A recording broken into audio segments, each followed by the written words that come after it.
There's two opinions in Rosh Hashanah, in the Gemara and in the Medrash as to when the world was, the first day of creation was Kofei Elul, or when it was Kofei Oda.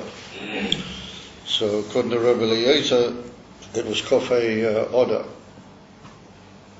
So in Hashanah Sa'ibu, we reckon it Kofei Oda Beis. So to go to that opinion, this is the day when the creation began on Kofei Oda. There's a whole view from the Rebbe, a whole amazing hezbollah, the difference between Kofei Oda and Kofei Elul, the whole riches. And it happens to be it was the birthday of the Rebbetzin. The Rebbetzin, Alei Sholom's her birthday was Kofei Oda. Siyata Dishmaya Shabbos Pasha Boi Reish Samach Vav. So in Pasha Boi we had the pasuk whereby the Eibishter commanded Moshe Rabbeinu and Aaron. But this tui was said to both of them. Rashi's medactic. Why was it said Dafki also to Aaron together with Moshe?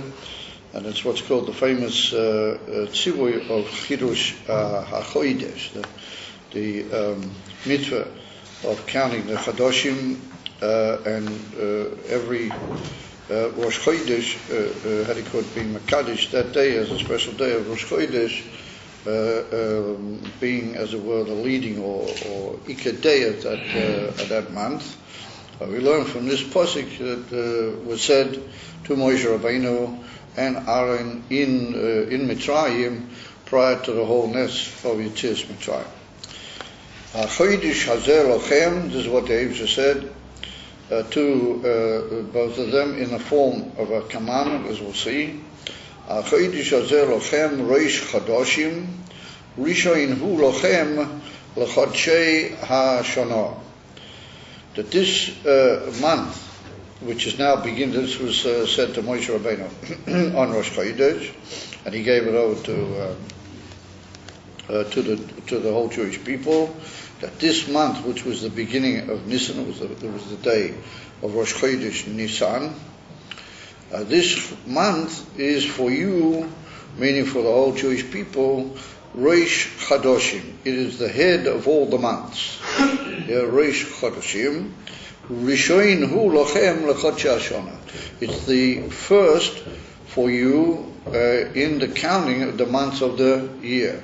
In other words, that the 12 months of the year will be counted from Nisan. That Nisan is the first month. And that's what we find, if we look in the Torah, that the names of the months, like Iyar and Sivan, Tammuz, V'chulu, they don't occur in the Chumash at all. And they only came back with the Yidden, which brought down in the Gemara Masechta Megillah, that they came back when the Yidden returned from the Golus Bovel after the whole inning of Nes Purim, and then there was a further period of time until the eventual permission by the Persian king was given to the Yidden to come back from the Golus in Bovel to Eretz Yisrael and begin the rebuilding of the Beis Hamikdash Hasheni with the whole Riches. That's when they brought back the names of the months. For example, Iyar, Nisan, Iyar, and Sivan, those names, they rose and they would reach their first usage during the Golus Bovel and Madai, when the Yidden were in Bovel. In the whole Torah, we don't find any such names, and the Chadoshim are called the first month, second month, third month. Therefore, Tishrei is called the seventh month. Chodesh Hashvi'i be'echad l'chodesh. That's referring to Rosh Hashanah. And we find that every time that we mention a month in the Chumash, then that particular month is called with an ordinal number. It's either called Chodesh Hashlishi or Chodesh Harabi, Chodesh Chamishi, v'chulu. And that ordinal number is from Nisan. In other words, that Nisan is the first, and Iyar is the second, Sivan the third. And according to that Seder of counting the months, then Tishrei is the seventh month. So that promotes immediately the question that Tishrei is called Rosh Hashanah. Tishrei seems to be in many inyonim the first month of the year. So we're going to see that it depends on which way you look at it. The emes is that Tishrei has in itself a certain inyan of beginning and newness, but when it comes to the actual counting of the months, then we count from Nisan. And therefore, we're now in the Chodesh HaShteimeser. We're actually in the Chodesh HaShlosh, because it was a Chodesh Shnas, we had to put in an extra month. Of the order is always the 12th month, and the first month is in Nisan, and that's what we saw in the Megillah. You guys who did the quiz in the Megillah are familiar with the fact that he says, B'chodesh Shneim Osor Hu Chodesh Adar, on the 12th month, which is Chodesh Adar. So Rebbe said, the Posik HaChodesh Hazeh Lochem Rosh Chadoshim, apart from the fact that it has in itself, as Rashi brings, the mitzvah to actually be Mekadesh, the Levana, to be Mekadesh, the actual month, not so much to be Mekadesh the Levana, but to be Mekadesh the first day of the month, well, that's called Kiddush HaChodesh. Well, that's one inyan in this posik. The second inyan which we're dealing with in this context is the statement made here that this month is the head of all the months, and that being the head of all the months, well, that makes it the first month in the counting of the months of the year. So Lefizeh, we see that Nisan's got itself, as it were, two aspects or inyonim. On the one hand, it's called Reish Chodeshim, and then it's called Rishon Hu Lochem. So when you say a thing is Reish Chodeshim, then you're talking about a qualitative content in that month, which makes it the head.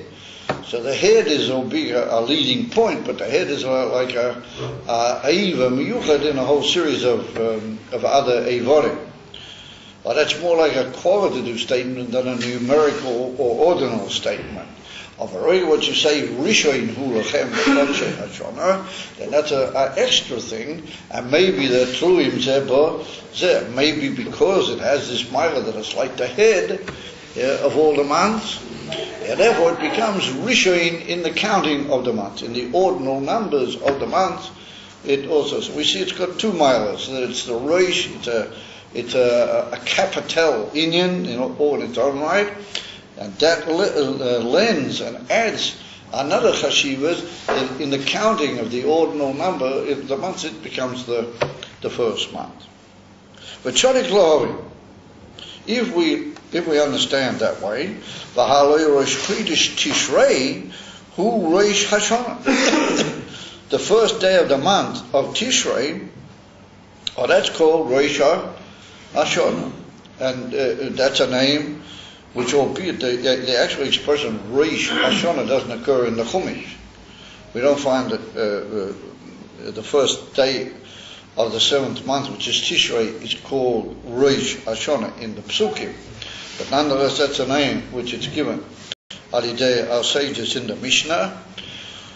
I mean, there are other dates which are also called Rosh Hashanah, but that's called the Rosh Hashanah, Lashonim, according to the flow of the years, it's called Rosh Hashanah.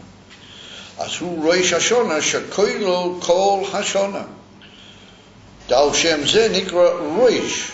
The Kamoisha HaRosh koilo klolas chayes haguf. Kamoi kein Rosh Hashanah koilo klolas chayes hashana. The Rebbe is medactic. What is the name Rosh? If we want to say that the first day of the year is the first of Tishrei, then why don't we just say the first day of the year, Yom Rishon B'Shana, something of that nature? Why do we call it Rosh Hashanah? Because like I just pointed out, the word Rosh is a descriptive, qualitative term describing the leading capital milah of a thing compared to other Eivar. So if I say that the first day of Tishrei, Rosh Chodesh Tishrei, first day, is called Rosh Hashanah, then that implies that there's something in Tishrei which has a qualitative, all-ruling, capital effect on the whole year, like the Rosh has al kol ha-guf. Because if we examine the Rosh compared to all the other parts of the Guf, then we see that the majority of Inyanim, as the Alter Rebbe is Mavai and Tanya in Perek Nun Aleph Bariches, the Alter Rebbe talks about how the Rosh is koilin in itself all the other hashpoes to all the other evorim. And to a certain extent you can almost say that the head, and particularly the brain, which is like the central part of the head, that contains in itself in a way all the other evorim. All the other evorim are so dependent in the head, and particularly the brain, that it's to a certain extent proper to say that they're all in a way klulim inside the brain. And therefore we see that the Inyan of the Rosh is a ruling and governing point, benegir to all the other aspects of the Guf. And therefore we see that that's also in two sort of inyanim. First of all, it's benegir to the chayis, the life system of the body. All of it goes back in some way to the general life body system that there is in the brain. And therefore, God forbid, anything that affects the brain, then it affects the whole chayis of the whole Guf kipshutei. And then there's a inyan of what we call the nervous system and all the minor inyanim in chayas, and the tremendous interdivision of chayas and the usage of different media to determine the flow of the chayas and the way it's distributed to all the other evorim. All that is centered in the brain, which is, as we said, the main part of the head. That's the general picture of how the head determines the chayas and the flow of the chayas and what you might call the distribution of the chayas to all the other parts of the body mamish, including the lowest points all the way down to the feet and to the lowest points of the feet, etc. And because of that, we see that there's a maila in the Rosh, that it's a ruling center over the rest of the body, because decisions are made in the head. And decisions, they determine the actions of a mensch, both in a simple sense and in a moral sense, and in a more massive sense, like his whole environment. All that depends on decisions, and those decisions, they affect the development of all that goes on around him, and his interrelation with everything around him. So we see that's like the ruling system of decision making and what you might call arbitration or law giving to all the rest of the Adam, including his immediate surroundings, and maybe even a lot more than his immediate surroundings, depending on the ashpah that he may have, and on Balei Chaim and all sorts of other creatures around him. All of it comes from the Rosh. So we see that the Rosh has got those two aspects to it. On the one hand, it's the source of the chayis and the general upkeep of the living force of the body, and it's also the determining and ruling factor, and it's the two are dependent one in the other. Why does it have that ruling power? Because if it's not for it, then the whole life system of the body wouldn't be able to function. And therefore, everything has to come back to the Rosh. So therefore the Rosh quite justifiably takes a leading and determining, or almost arbitratory, as we said, almost like a governing system over the mensch, until we find that there's even in what a mensch is called a melech. He's called a king over himself. And that expression occurs even b'divrei Chazal, that there's a system of ruling mitzad the Rosh, which is almost that of a king. And there's many ways that we can develop on that marshal, and therefore we find that sometimes the Rosh is referred to as Melech Kol HaIvorim, Melech HaGuf, and therefore the Adam is called a Melech B'Svivosei, and over himself, B'Ikar, etc., etc. So therefore said Pink the Sivir is by the mensch, so it is in the development of the year, and there's one day of the year which becomes like the head of the whole year, and the head of the whole year in both in Yonah we just stated, it's like the shurish of the highest of the whole year, all the chayas and the ordinary preservation powers of the whole bria, and every prat in the bria, one of which details is time. Zman is one of the pratim of the bria. And all that is dependent on a certain day of the year for the literally the giving forth and the distribution of that chayas over the whole year until that day comes around another time, the year after. And then the Alter Rebbe writes in Tanya, in Geras HaKodesh, chapter 14, that once that day comes around another time, then a whole new Seder begins, a whole new inyan, a whole new Seder begins altogether. Once that whole new Seder begins, it's a new inyan altogether. So that's the inyan of Rosh. That's the Nakuda of Rosh, and therefore what you do on that day is tremendously determining to get Lagabi all the things that you'll do the whole year. In other words, there's also a moral ruling power in that day, and what the type of decisions and the type of union that you make on that particular day, they rule over the whole year, and therefore the activity of a person on that day. So everybody's familiar. What day is that? That day is the first day of Tishrei. That's called Rosh Hashanah. So we see the reason that it's called Rosh for those reasons. As what the Rebbe said, Tishrei, the first day of Tishrei, Rosh Chodesh Tishrei, is not just a first day of that particular month, or even a first day of the year. It's the Rosh of the whole year. And therefore he adds, Shekoilo Kol Hashana. It includes in itself all of the year, and we're also going to see on those two Oifanim that we mentioned. Al Shem Zeh Nikra Rosh. That's why it's called Rosh Hashanah, and not just first day of Tishrei or first day of the year. The Kemoisha HaRosh, just like the Rosh Koilo Klolos Chayes Haguf, like we just pointed out, that the head includes in itself all of the generality of all the life force of the whole body. Similarly, Rosh Hashanah, Koilo, Klolis, Chayes Hashanah, that the Indian of Rosh Hashanah carries in itself a generality of all the life which is going to go out into the whole year in the way that we just described. First of all, that the simple life force of the whole year and the way that all the days and the months and so on are going to function in the simple created way all depends on that day. And therefore he says that it's got in itself a klolos. In other words, that on the day of Rosh Hashanah, all the chayas is there in a general way, in a huge, what you might call, potential, almost like bank account, where it's all being put in, and then it's got to be all drawn out and derived out as we go along. V'nechlach achachach leyud beis Roshei Chadoshim. After that, it's divided up into 12 first days, Rosh Chadoshim. Now, the whole deal that we just said when we get to Rosh Hashanah also is true of Rosh Chodesh. It's also not called the first day of the month, but it's called the head of the month. In other words, Rosh Chodesh determines all the life force of the whole month, and also in Yonim on Rosh Chodesh of government and decision when we get to the whole opinion of how the month's going to be, is dependent on the Even Aveda dimension on Rosh Chodesh. Therefore, there's certain tefillas on Rosh Chodesh.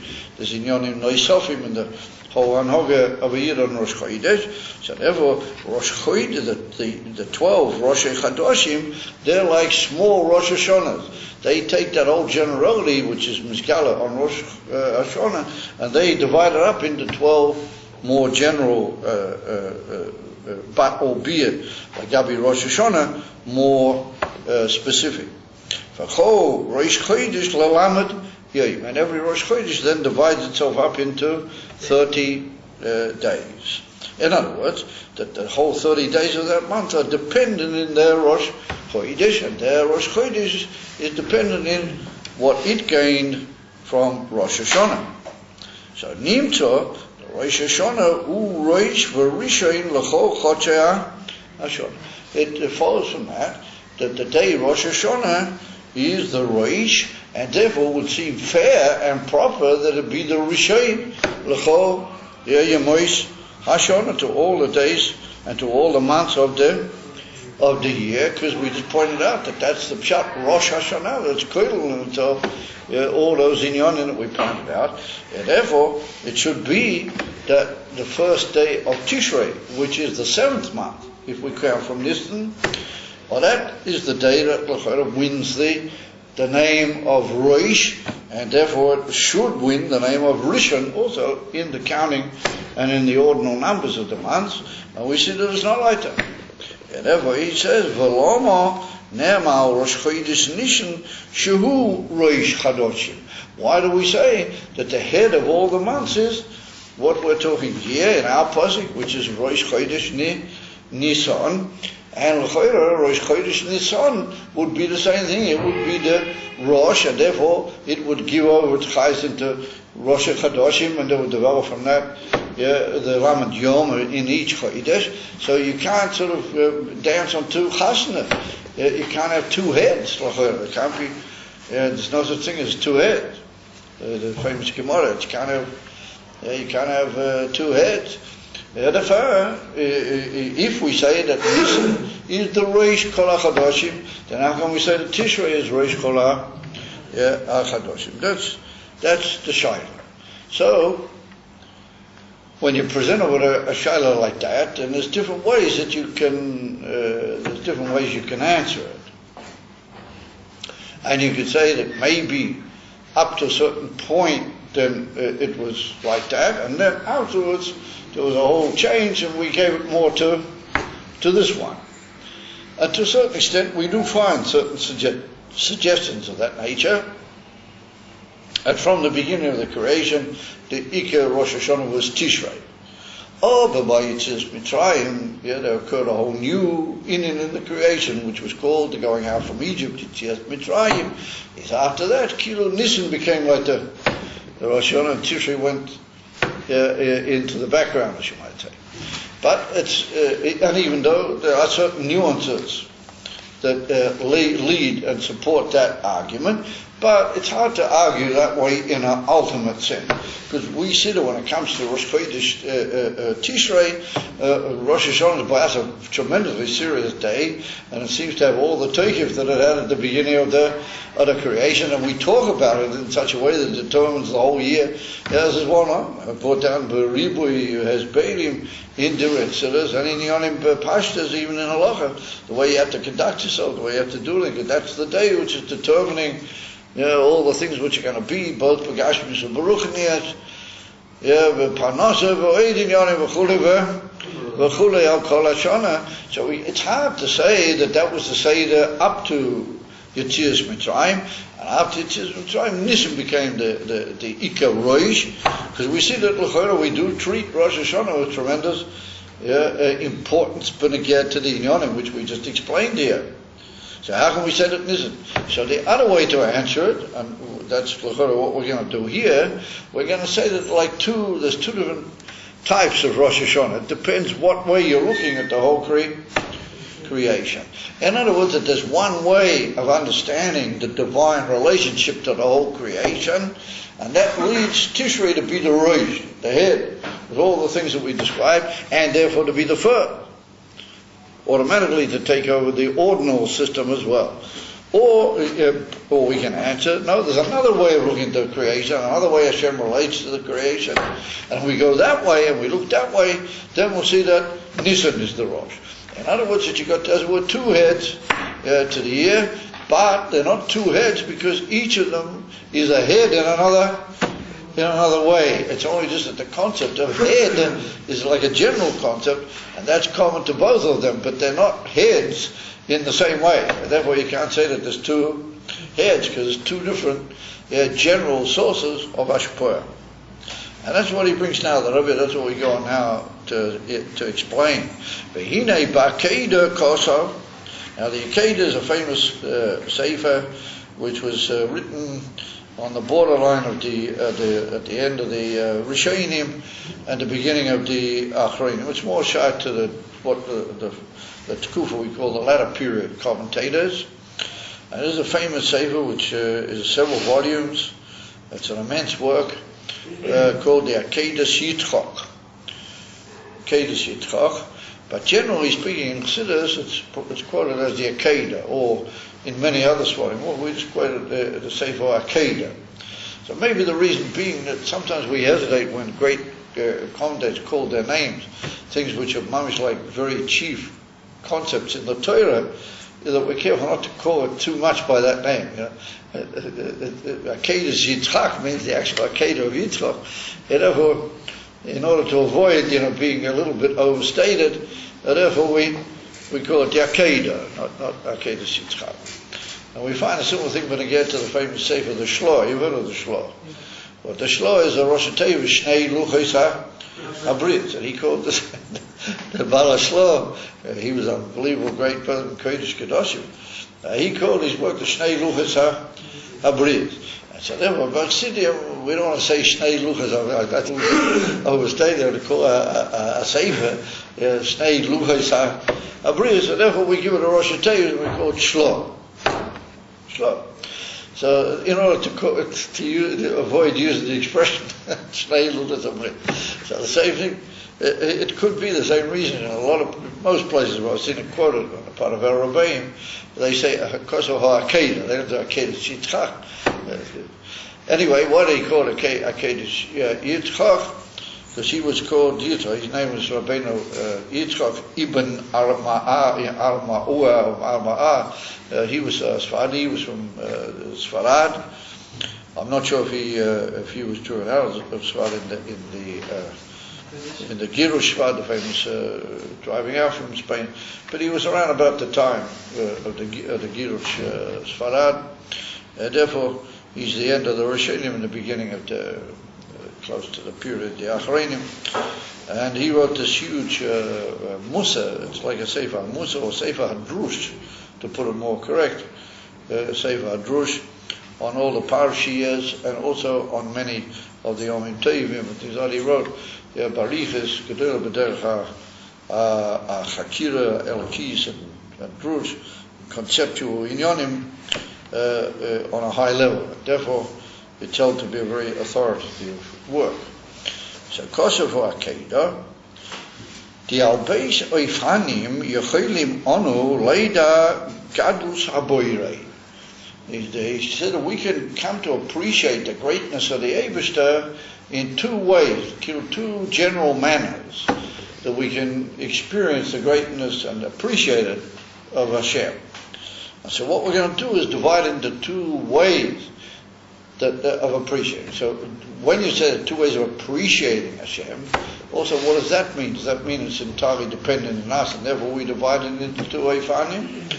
Or do we say no, that the Eibishter gives us his shefa in two different ways altogether, two very different ways, and therefore there's two different ways. We can either follow that way or we can follow that way, and each one has a ma'ira how we can appreciate his gadlus, but it's two separate ways of appreciating and coming to recognize his greatness, because he gave it to us in that two different ways, meaning that it was his kavanah that we appreciate him in tvei oifanim ke'elam. That's the word of the Akedah. He wants to say that there are like two purposeful, deliberate ways that Hashem reveals himself to us, or shows us his ruling over all creation, and on that basis we can, as it were, appreciate and praise and laudate his greatness and come to realize it and be masik his greatness in these two different ways altogether.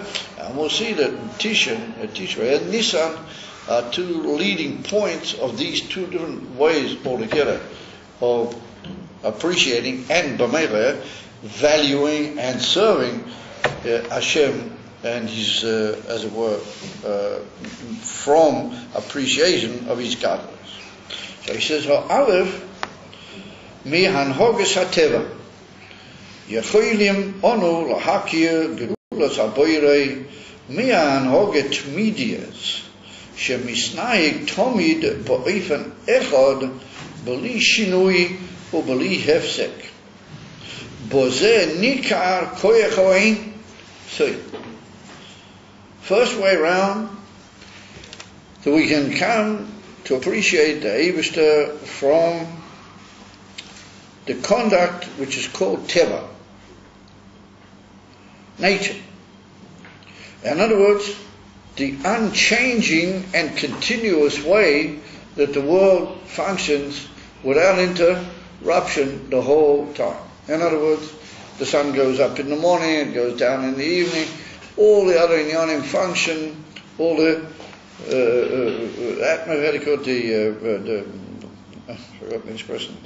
universe, all the planets, everything, all functions in this unchanging, tremendously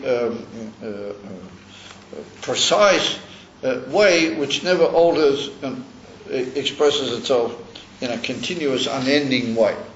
So the Akedah says that when you study that and you look carefully, the way the Boire runs the Hanoga Tibias, then he says you realize that there's a Hanoga Tmidias, there's an ongoing, continuous conduct of the creation.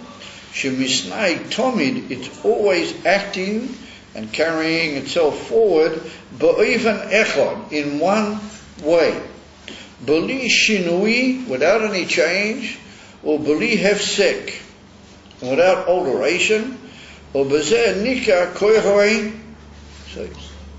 And in that we see, and it's recognizable, the unlimited and unending power of the Eibush. The koyach ein seif means the unending and without end, without limit power of the Eibush. Ukemoi, Hashemesh ve'yareach v'koychovim, the sun and the moon and the stars, v'kol ha'galgalim, and all the planets, v'sivuvom atimidi, shemisavim tomid mimizrach la'marav. He said over the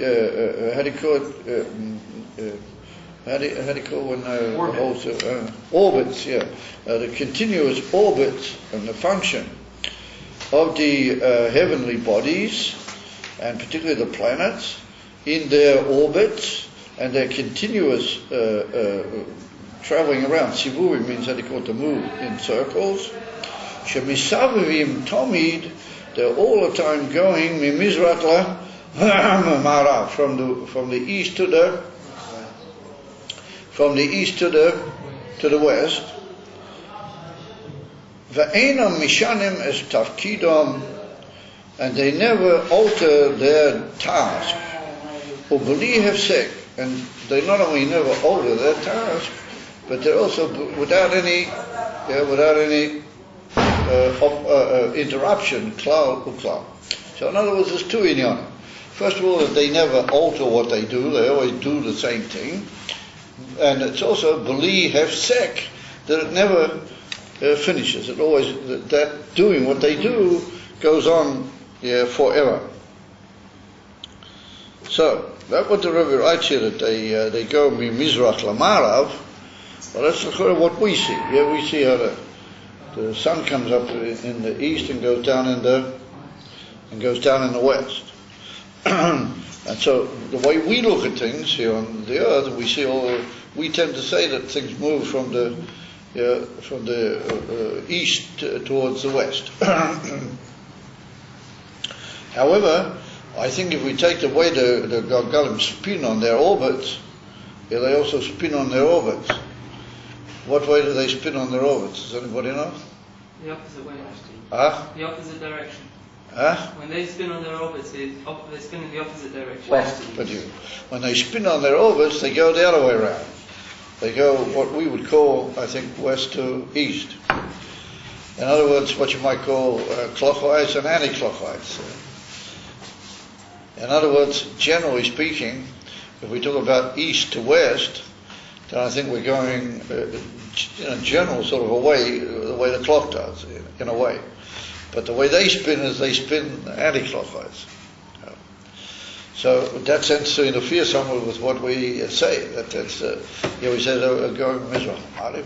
So brought down in some Drushim that's part of the unbelievable greatness of that's part of this Koyach HaEin Seifi that we see, that it can all happen inside one system. It can be working in different ways, and yet it doesn't disturb the Eibush. He's able to function at all in all sorts of ways. In other words, that's part of the greatness that we see, that generally speaking they move in one direction, but in themselves they move in an opposite direction, or in an opposite oifen of the sivum. So you might say, well, yeah, that's great, and that's the way the Eibush made the heavenly bodies. So, what's the big rash about that? So the Rebbe said there's another prat. The mitzad atzmon, me'achar shehein balei gvul, hoya tzorik liyot hefsek l'sivuvam. Now, here we meet up with the Ike relationship to that last expression. First we said that they never change. Eina mishanim is takidim. They always do the same thing. So that could imply, to a certain extent, that they're under the control of certain influences. And maybe eventually they'll stop doing that job. They don't call it that they're doing it, they never do otherwise. But if you say that it's bli hefsek, and then you put in an extra factor, and you say it's never going to stop. It's how they call it, unending and how they call it, unstopping. So the Rebbe said that if we take each of those individual bodies, what is that? That's a limited body. It's not an unlimited body. The Rambam says in the Shemona Prakim, in his famous introduction that he wrote to the Pirkei Avos, the Rambam writes over there that any limited thing can't function in an unlimited way. Anything which is limited must eventually, somehow or another, meet a stop. It can't just go on forever, because mitzad itself, in its own right, in its own koyach that it has, it can't be that it would ever function in a way which is infinite. It must be finite. And now there's another thing we have to take into account. The Rebbe doesn't deal with that so much here, but we do find that in the whole creation, that every created entity is what we call given to deterioration. Yeah. And it's put down, the Rabbeinu Bechaye, he writes a very famous statement. Matter of fact, it's in Parsha Vayikra. We're not very far away from Parsha Vayikra. But the Rabbeinu Bechaye writes over there that the truth of the matter is that deterioration is an essential thing in every creation, so that from the moment it comes into being, it's already beginning to deteriorate. And he writes to Rabbeinu Bechaye. And he writes that the Tinoik, I saw it in a way, he writes that a baby which is born, on the day that it's born, it already begins deteriorating. Even though it's got clear in horror, you may have a Eshim Shona in front of it, and it's going to grow, it's going to continue, but it's also, I shot to Ben Chayyim. I remember, he said that every created entity, which is limited, is also not just as limited in how much it can do or how much it can function, meaning in time or even in function, it's also gradually deteriorating. So that means that it's not going to be there, forever. It's not going to function forever. And something which is deteriorating the whole time must eventually affect its way of acting also. It can't act the same way without hefsek. It must, after a while, weaken. You talk with somebody who said, well, I'm not exactly like I was when I was 20 years younger. Certain things I just can't do now what I did when I was young. And the amazing thing is, you find it even amongst all these younger yeshiva bochum. And I say, I'm not able to do exactly like I could when I was younger. They go all sorts of strange tirutzim for all sorts of inyanim. But however, they build very much on the Rabbeinu Bechaye, and they say, what can I do? I'm already deteriorating a bit. Anyway, that's just a little bit of musa put in for the benefit of all the hearers. However, it follows, if he said, that something which is limited is limited. I mean, it's limited in its very essence, and we don't make a big issue of that here, but it does occur in other places in Siddhis, that apart from being limited and its function being limited, it's also deteriorating, which means that ultimately it must weaken its general function. And the amazing thing is, with the heavenly bodies particularly, we don't find that they just keep working exactly as they did. Yeah, from the moment they were put there by the Eibishter, even though in each and every one of them is an individual entity and is a created, limited entity, and yet nonetheless we see that they tend to function on an unlimited basis. And there's a famous Yerushalmi. What the Yerushalmi says, that the truth of the matter is that the heavenly bodies are chazokim kiyim hibaram. They are strong and powerful, just like the first day that the Eibishter created them. So come along the famous Meforshim at the Yerushalmi there, and they say, wait a minute, how can that be? The first day they were created, they're exactly the same. Since they're limited beings, each one is a limited being, it must somehow or another be slowing down or wearing itself out, or some union must be occurring. You can't very well say they're exactly like they were the first day they were created. In a say, we seem to be facing here like a dova hipuchi. We seem to be facing a limited thing, and yet it functions in a way which is absolutely unlimited, and like it's brought down in the Gemara and in the Midrash. When I get to the whole creation, that the Eibishter is going to let it function exactly out as beli shinui, and if it'll ever stop it, because he'll stop it. But not because of the way he's fixed the Seder that it would stop the Seder, but if he will decide, then it'll stop. And that's all in from Sheet Alfi Shnien, the whole the 6,000 years, where they're going to Arichet Bezeh. That why only 6,000 years the earth can just go on if the Eibishter will just run it the way it is. So therefore we say that Gufa is going to be a decision on the part of the Ein Sof himself to say Ad Kan, and then after that we want Moshiach now, and we already wanted it from long before, and what is going on, etc. So the Father comes along to the Rebbe, and the Rebbe said to Mitzad Atzmo, well, that's the Rambam. Since they are really limited in Yonim, each one, even the heavenly bodies, they should have somehow or another slowed down or stopped their whole sivur, their whole movement around, their whole orbitry, orbitness.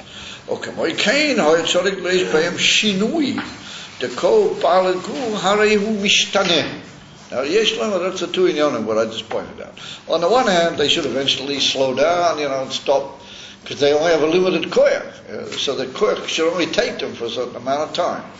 And secondly, since, as we pointed out, like the Rabbeinu Bachai said, that they must be somehow or another deteriorating somewhat, so there should be changes in them. They shouldn't be the same entity that they were before. They should have somehow or another lessened or wasted or oxygenated or what. So, if I'm not mistaken, it's brought down in some of the astronomicals and all the other things, that they do oxidize or they do oxygenate or yet nonetheless, we see that somehow or another the whole Seder never changes, and it just keeps going and going. Beli kol toisefes or beli kol giron. It's not that it adds, but it doesn't add, but it certainly doesn't detract. So the Father says the Rebbe, ve'im kein nikah b'zeh koyach or ein sof. Im kein, we have to say that there's some unlimited power, divine unlimitedness, which is working here, as you might call, behind the scene, as you might say. That there's something which is holding all these limited, deteriorating creatures, or not creatures, bodies, and making them function in an unchanging and undeteriorating way, according to the rotzim of the one who made them, and he gives them that ability to keep functioning unlimitedly unless he will interfere.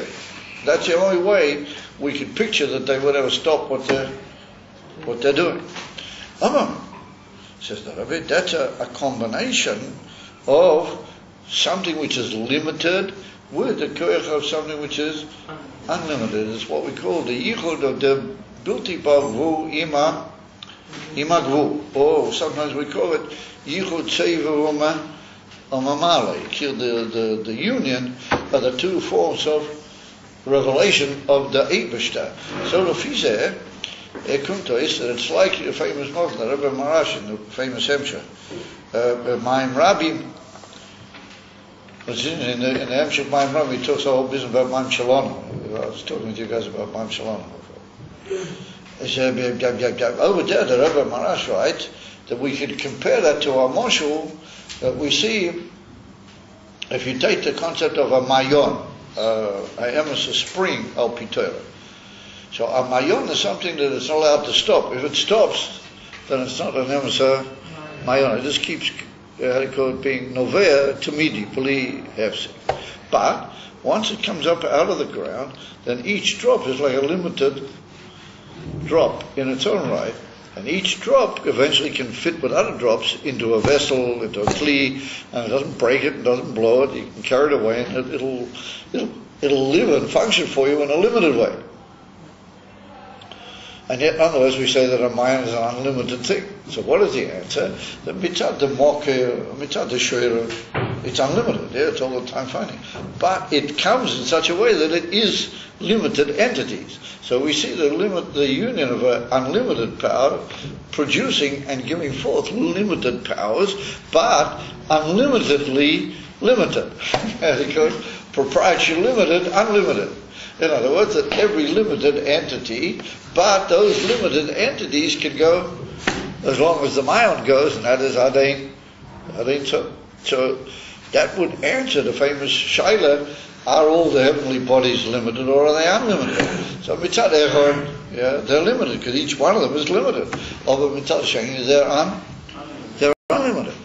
And that reminded me, when I was in England a couple of years ago, I went to an interesting thing to show you that Hashgacha Pratiyut. Everything is amazing that Hashgacha Pratiyut. So one of my former Talmidim over there, he made an evening. He's a bit into educational of children outside the main Jewish schools, and tries to attract Jewish kids and give them. So he makes this big camp. Any of you guys were in his camp last year? Not last year, the year before. A couple of guys from our program went to his camp. It was two of the South African guys, I think it was. Chaim Sarki was one of them. Anyway, whatever. Some guys went to his camp, and he runs this camp.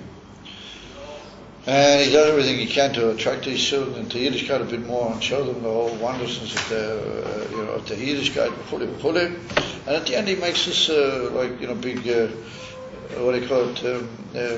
break-up party. He has a big party. That's what I like to do on Shabbos. I'd like to make it like a Shabbos, a break-up.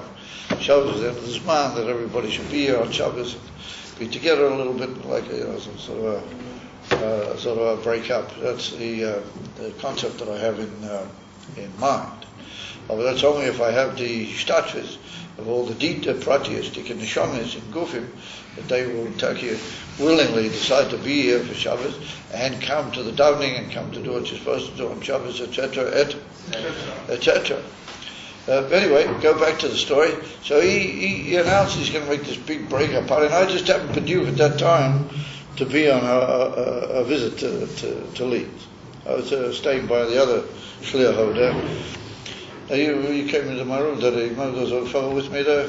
Yeah. That's the son of the shliach from Leeds. Yeah.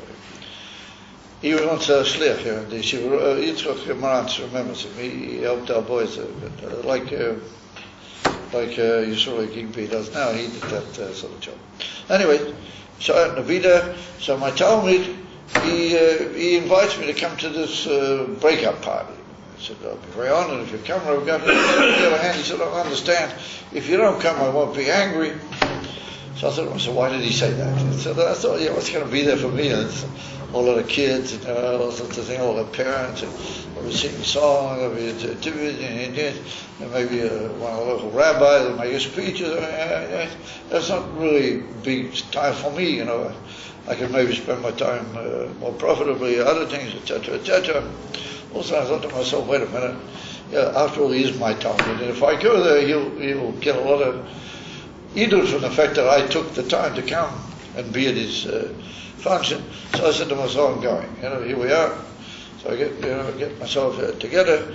I go there, and I had some tables there for parents and for visitors, and as I put myself one of the tables, I'm sitting alongside a Yid.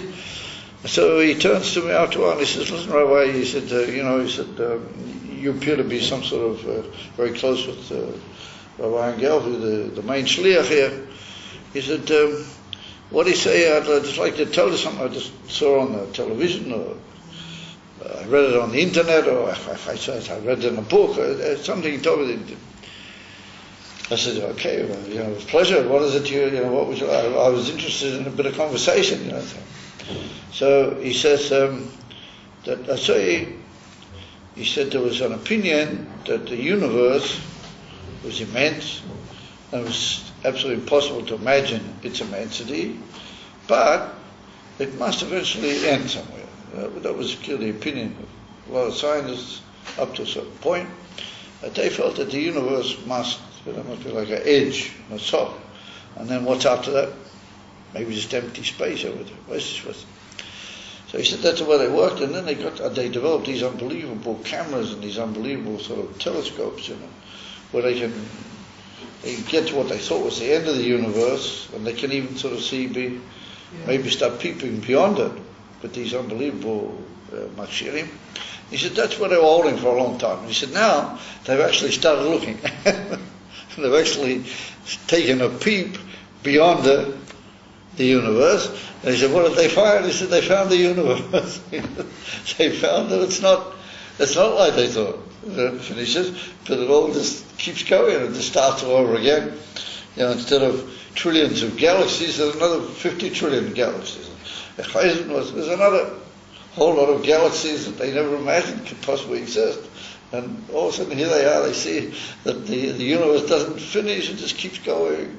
So they're reaching the conclusion that maybe the universe is just infinite, it's unending. There's no way that it'll ever finish. That's what he says. He said, what do you say about that? So I said, well, it's written in Chassidus.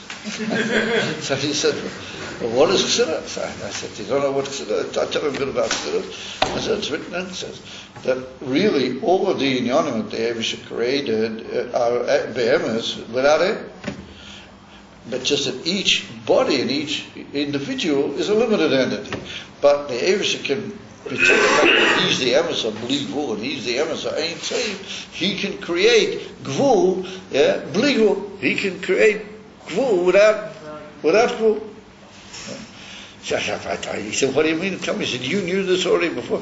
He said, I just saw this on the internet or something like that. I didn't know anything about it. But it just makes sense that should be the conclusion that they reach according to what's written in the Mamarim that I learned. That's what should be written. That's what they should find out. So he said, wow. So we became very good friends. And he came round to where I was staying the following Shabbat. He came round and he said, well, I go out for a walk with him. And I walked out for him on the street. We walked a little bit. And then he told me that his wife was not well or something in Oslo. He was coming to visit her. And he said, normally he would have just taken a bus or something.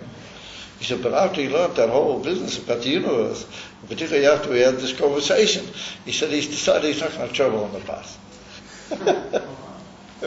No, not joking.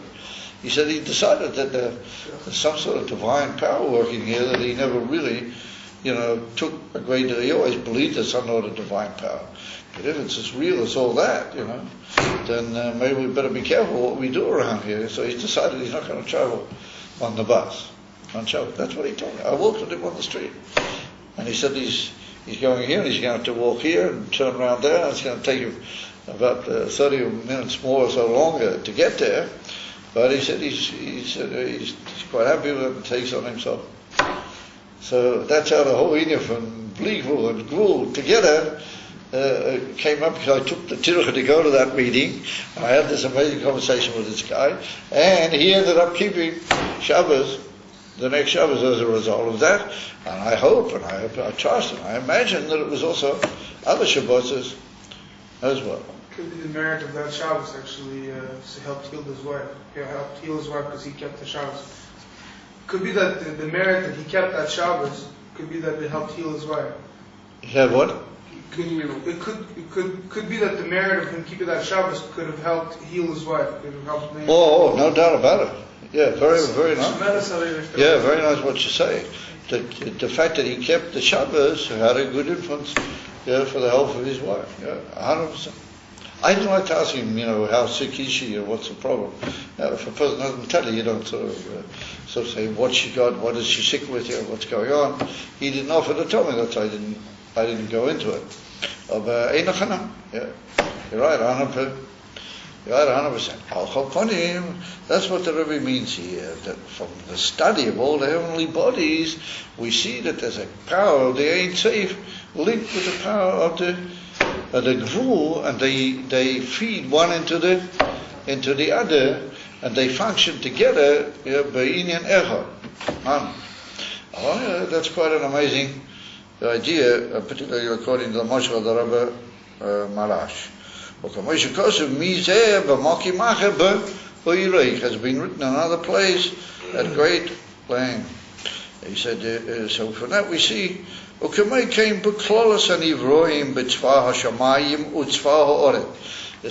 similarly is it in the whole generality of all the created beings, both in the host of the heavens and in the host of the earth. Shehein kayomin b'min u'be'ish. Nika b'zeh koyach ha'ein sof, v'kamei shekosem b'makim acher. Now what does he mean, b'min u'be'ish? Min means the species, and ish means the individual.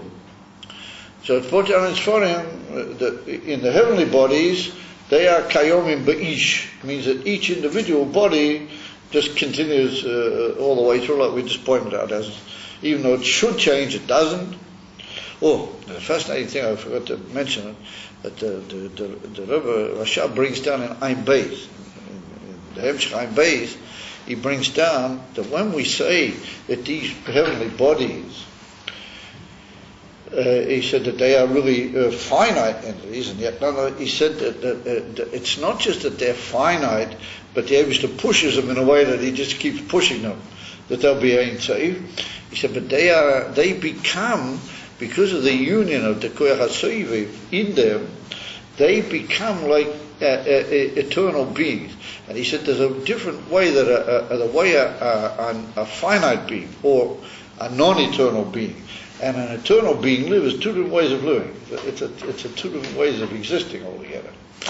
And he says that the heavenly bodies are so botel to the Koyach HaEin Sof by him that they live like eternal beings. And that's what the Yerushalmi means. Beyond Hiborom, as long as the Eibishter pushes them without end, but they're silly. Even though they should be, they're not.